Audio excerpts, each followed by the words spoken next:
Hi, SUU T-Birds. This video is the last of the 3 series in how to get the most out of counseling.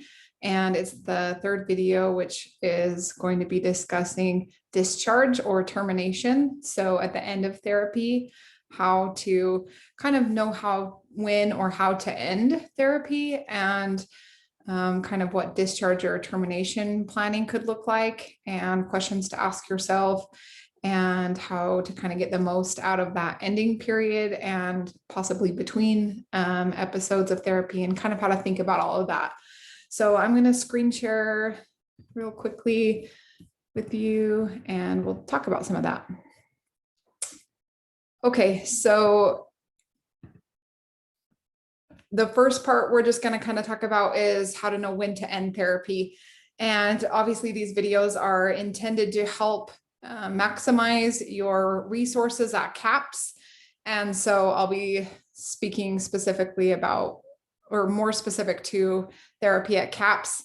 Often when it comes to ending therapy at CAPS, it's sort of dictated by our session limits and our scope of practice.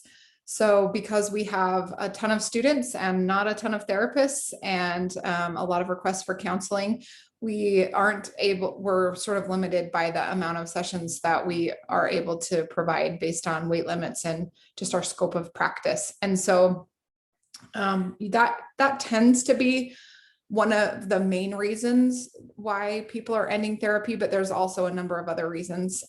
Usually there's sort of this what we call kind of a collaborative contract that happens between the therapist and the person that's seeking therapy, where you're talking about negotiating what your needs are and what the therapist is able to provide in terms of resources and support. And then whatever is decided between that contracting is when therapy is ended. So it might be that the person feels like they've gotten what they've needed. It might be that the person feels like they're just not growing anymore.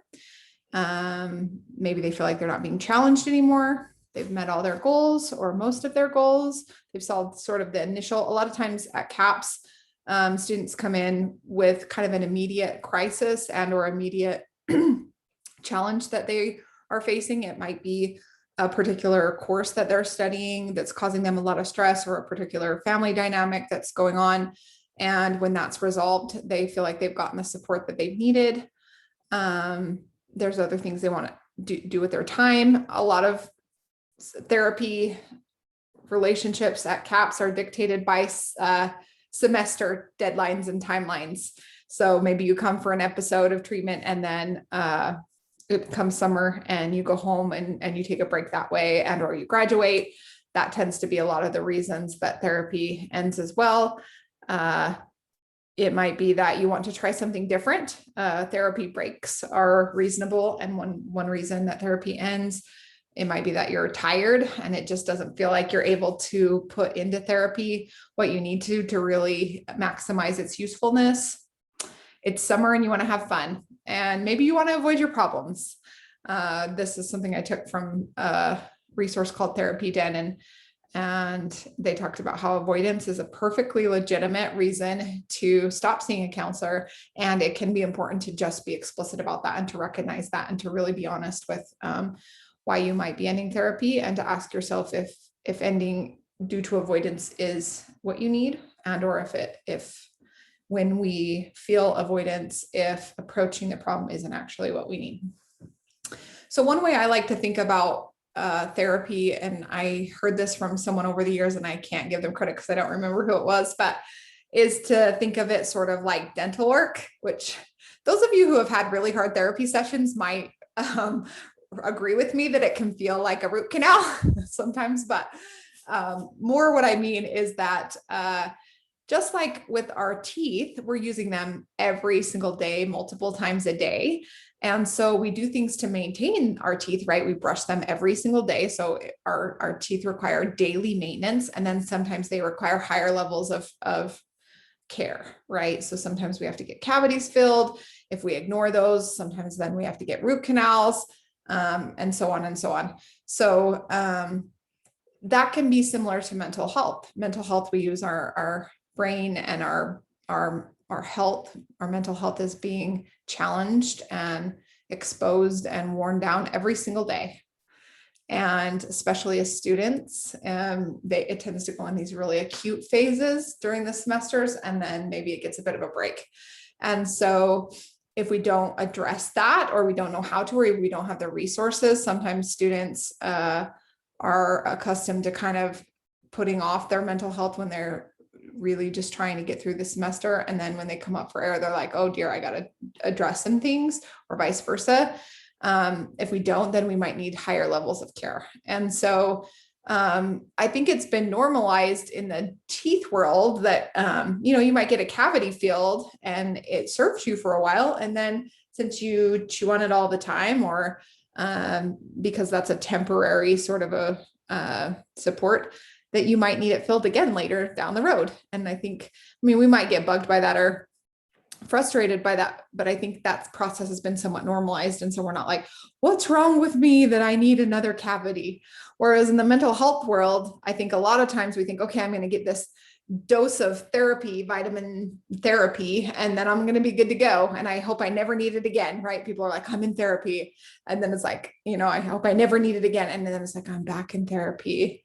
And I think that's one of the ways that there's just the stigma around mental health. And instead, if it was very much normalized that this is something that we deal with for our whole lives, and we use our mental energy and brain and health that way every single day. And so it's going to require regular maintenance. And so sometimes there's going to be episodes of therapy, right? So thinking about that in the beginning can be useful. And I kind of spoke about that in the first two videos, thinking about episodes of treatment and how when you're ending one, thinking about it in that sense, instead of, okay, hopefully I'm fixed and cured and I never have to come back, I think can help make the discharge planning or the ending planning more successful.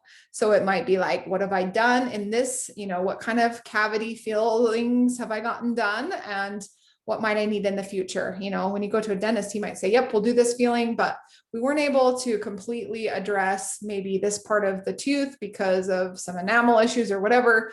And so probably when you're a little bit older, we're going to have to do it again, right?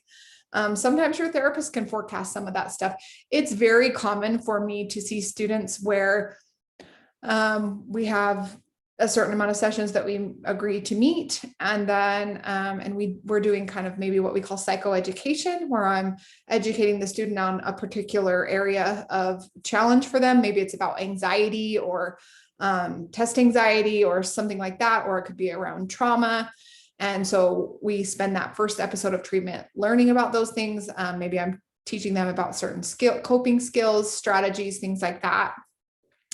And then I might say, okay, so this was like the stabilization in trauma, for example. There's often experts in trauma say there's three stages to trauma work. There's the stabilization, then there's like the therapy work, and then there's like this integration phase, or what we call post-traumatic growth. And so we might say, okay, so this first episode of treatment was about stabilization, where you came and you learned about what was kind of going on. You finally realize that you're not just crazy, or it's not a weakness, that you can't just like force your brain to stop thinking about things. You learn to think about this in a totally different way. You learn some skills, you're getting some traction around that, and which is huge. And there's still underlying trauma, right? Maybe that's triggering these things. And so when you have energy for that, like, we're going to end this episode, go and apply those things, practice with those skills. And then when you have energy, or there's the resources, the time and money, come back, and we will, in the case of CAPS, not money, but time and the resources available, then come back and we will talk about, or we'll address the trauma, something like that. So that's one way to think about it.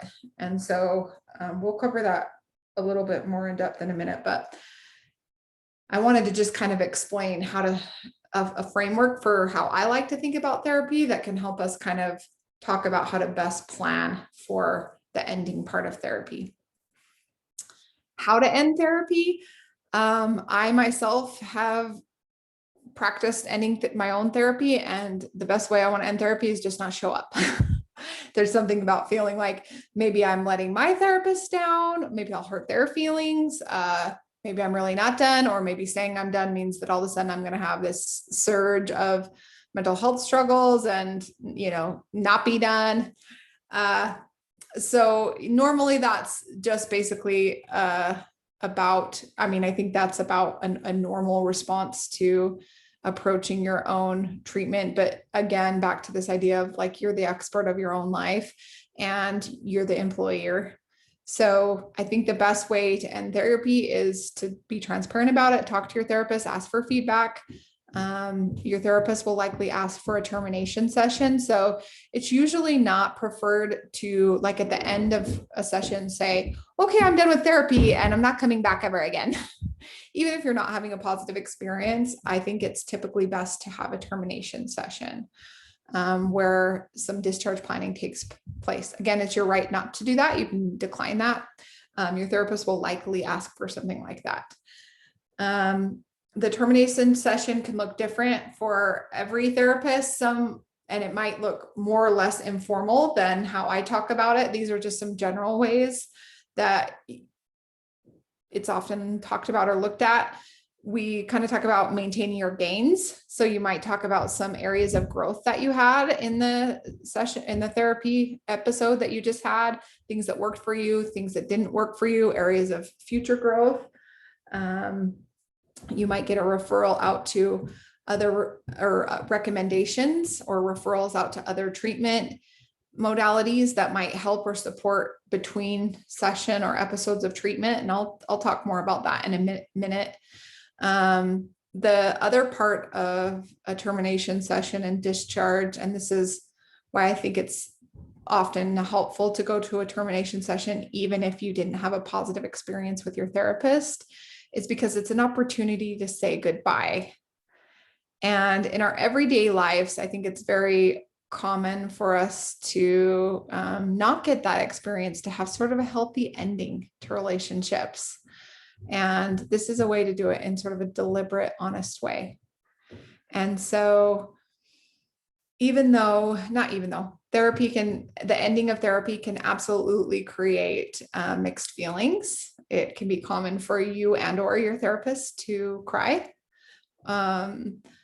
It can be what Glennon Milton, an author whom I love, calls brutiful. So brutal and beautiful. I think that process of sharing that and saying goodbye can be very valuable. So consider that it might be something that you want to avoid, and it might be something that's really useful for you to attend. Again, you're the expert on your life. So knowing that, you decide if it would be meaningful for you to have that ending or that goodbye session.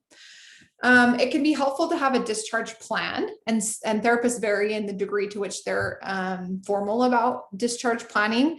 So I'm just going to tell you sort of what it looks like for me, and you can think about what a discharge plan might look like that would be helpful for you. It tends to include sort of a summary of what was accomplished, areas of future growth, and a possible sort of schedule or trajectory for those episodes that I mentioned. So kind of like the dentist that says, all right, so we did this, and in the next couple of years, you should expect to need this. Now, mental health is not nearly as an absolute science like teeth is. So I don't think therapists can really project things the way a dentist can. I think they can talk about, you might want to consider doing this work, and, or, it might be useful for you to think about these things, or maybe we're taking a break and between sessions, you might think about doing this kind of reflection or something like that. I'm going to give you some examples of some discharges, types of episodes of treatment, and what that would look like. And that might give you a better idea in just a minute. But it's sort of like a game plan of what happens after therapy, when one might want to return to therapy, and what to do between episodes of treatment. So how do you maintain your gains? Like I mentioned, indicators or sort of like road signs. I sometimes describe it that way. Like if you're traveling on the road and you start to kind of recognize some road signs or indicators of, oh, I might be going down the wrong path. What would I want to do to kind of veer back towards the road that was working for me?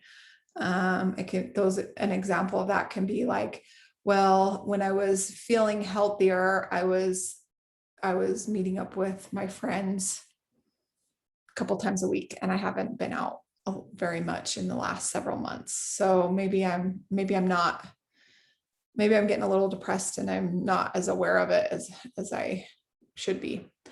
Or you know, maybe when I stop working towards goals, or when I have multiple panic attacks, and being around, I find myself just really trying to avoid being around people. Maybe it's time for just a few booster sessions, for example, or something like that. In your discharge planning, you can talk about, like I said, work to do between episodes of therapy. So if what you're doing is like taking a break during the summer, for example, you can talk about how to really maintain your gains so that, or work to do so that you're really primed and ready to do the work when you come back for fall. That's something that I think we do a lot at CAPS, is like, all right, so you're going home for the summer and it's good to take a break, a mental health break, sometimes just a therapy break if you've been coming in regularly and it's sustaining you, but maybe you're not feeling like you're making tons of progress. Maybe you've just gotten in the routine of kind of using therapy as a way to vent. That's valuable, and it might be useful for you to have that break if you and your therapist have decided upon that. And so you go home for summer, but maybe in the discharge planning, you and your therapist talk about what you could be doing during the summer to really utilize and maximize your therapy when you come back. You might also talk about other types of support and treatment one might consider, and I'll give an example of that in a minute. And then safety planning if applicable. So sometimes we're discharging because, like, maybe, for example, the student has decided to take a semester off, and at CAPS you're no longer eligible for therapy at that point. But maybe the person is experiencing suicidality or something like that. In that case, there would obviously be a referral so that you would be supported in a different way, a referral to a community provider, and support would like a continuation of care would be provided. And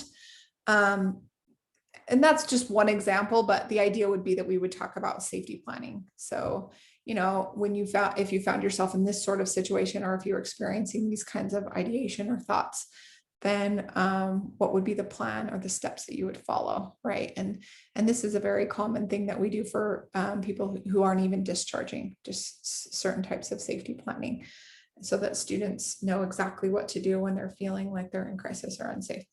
So those are some examples of a discharge plan, or things that you can think about what might be useful for you in the ending therapy process.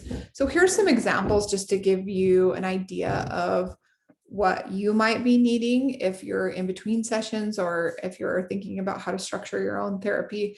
Like I said, because of our scope of care at CAPS, sometimes it can be useful to just be thinking about, you know, what are my needs? What are my anticipated or trajectory of needs in the span of my time at SUU, and how can I utilize the between sessions and think about this in sort of a proactive way. So an example might be, like I mentioned, taking a break for summer. So you've seen your therapist for maybe 5 sessions, and then in the spring, and then summer comes and you're going home to Arizona where you can't be seen because you have to be in Utah to get therapy through CAPS, and you have to be enrolled, or there's a few examples, but either way, you're discharging, or exceptions, but you're discharging, and then you're going to hope to come back in the fall and request counseling and see your same therapist again. Maybe you've addressed some anxiety that you were experiencing, and there is maybe some earlier trauma. For example, you and your therapist maybe could talk about some work that you could do between episodes to make that transition more seamless when you return in the fall. It could be simple things, and by simple I mean not that simple in practice, like journaling. So journaling is maybe simple in theory, but it can be a difficult thing to do. And sometimes in discharge planning, we talk about, these are some ideas or some techniques, and here's how to know if they're serving, and if you're in regulatory space to be able to do them. And here's how to know if you're not. And again, like it's planning what you have the bandwidth for and what feels safe for you. But often with trauma work, that's an important component, right? Is like what feels safe and what you feel ready to do between sessions, because some of that work needs to be saved for when you're with your therapist. But I very commonly will do some trauma prep work around a few different things, and I'll talk about those in another example, but that could be one scenario. Another one is, like I mentioned, with anxiety, someone that comes in with anxiety, maybe they come to therapy and they learn about the psychoeducation of, and like the psychophysiology of trauma, what happens in your body, what it looks like, common responses, understanding violence and resistance to violence. And so there's that sort of stabilization phase, learning skills for regulation and structuring safety. And then you've utilized your sessions for that episode. And so you take a break, and maybe there's a winter break through that, or you just need a break. And then you plan to come back for something like EMDR, which is a trauma modality. There's a lot of prep work that goes into EMDR, for example. So discharging may include journaling. Like I mentioned, in EMDR, we address earlier memories often, or specific like memories or events that were traumatic. And so there's a thing called the target map, where we're just identifying events that were traumatic. We're identifying the triggers and the symptoms, and then what's called the future template, which is how we want to see ourselves respond in the future. And so that is something that I would say maybe 50% of the time I've given that to probably 50 people over the years, and maybe 50% of the time. And I always give this disclaimer: you can get it out if you have the energy for it and start doing it, and it works for you, great. If it doesn't, just close it up and save it for therapy. If you start feeling really dysregulated and or like it doesn't serve you, then just close it. So, but that would be something that people could do between sessions. Another idea is something called a want list. It's like identifying the parts of your life that maybe you feel like you can't achieve because of trauma and or simply anxiety or another impairment. And instead of, often we feel maybe paralyzed by that, it could be empowering to turn that into, this is something I want for myself. So an example would be like, I can't talk in public. And so having a list handy, or just even on your phone, of like, I want to be able to talk in public, or I want to be able, it's not the idea of taking away the impairment, but it's like, I want to be able to feel like I'm not screwing up every time I talk in public, for example, or something like that. So those are things that people can work on between sessions or between episodes of therapy.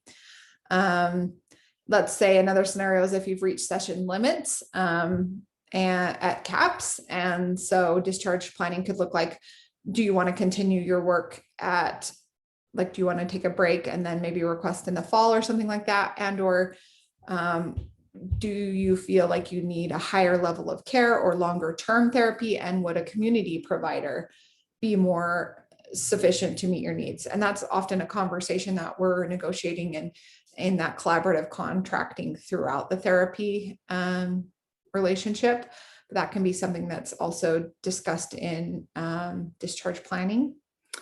If the therapy just isn't meeting your needs, maybe the most that you can meet with your counselor at CAPS is bi-monthly. And so maybe you're having a discussion with your therapist about if it would be best for you to maybe start, like maybe you're experiencing really intense anxiety that's new to you. Maybe you experienced something very traumatic, or you're a freshman and you just left home for the very first time and you tried out CAPS, but the bi-monthly just wasn't working. It was really helping when you came, but then that next week was just really hard and just wasn't sustainable. And so maybe you talk with your therapist about starting medication, and you go see a physician and you start medication, and that helps you get sustained. And you see a community provider who sees you weekly, and you get support through your CAPS counselor to get there, and you get sort of stabilized and you feel like, yeah, I really needed that. And now, like, it's spring and I feel stable, and that therapist, I really appreciated them, but I feel safe for now. And I feel okay about starting another episode. Some people are like, once I've started with the therapist, I'm not trying to leave that therapist, which makes a lot of sense. And other people are like, I needed that more intense episode, but I'm okay to now try something different. That could be another scenario that you talk about, and you can talk about how to really utilize the therapy, the space between those two episodes of care. And then stabilization. Maybe you've seen your CAPS counselor and you're stabilized and you're feeling good, and you want to think about utilizing some other modalities of healing, like acupuncture or nature therapy, or my brain just went blank, but there's a million ways to look into healing, Reiki, and you just want to explore some of those because you're feeling stable and you have a good plan and you feel ready to explore some of those. So those are just some examples to give you an idea of what discharge can look like, and just so that you can think of therapy in terms of maybe episodes of treatment, not exactly like I'm going to go and get fixed. Sometimes it can look like that for people. They can come and get an episode of treatment and that can be the end of it. And if that's the case, I still would point you to sort of the question or the discharge planning as far as how to maintain your gains, what worked. Is there areas of future growth that you can do on your own? Absolutely. After going through an episode of treatment, there's a number of growth areas that people can do on their own and not need to come back to therapy to do that. So here's some questions to ask yourself. What's the most valuable thing that I gained from coming to therapy that I'd like to take with me into the space of not doing therapy? How might I maintain the gains that I got from therapy?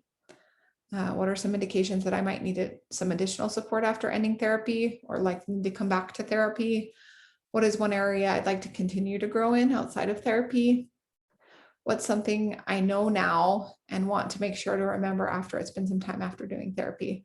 It's very common, I think, to have some insight and some wisdom, and then after a bit of time, it to feel a little bit further away, or that wisdom to feel maybe just a little more distant. And so it can be useful to write those things down and or send yourself an email, something like that. I tend to send the people that I work with an email of their insights that they share in the last session, just in case they want to review that later.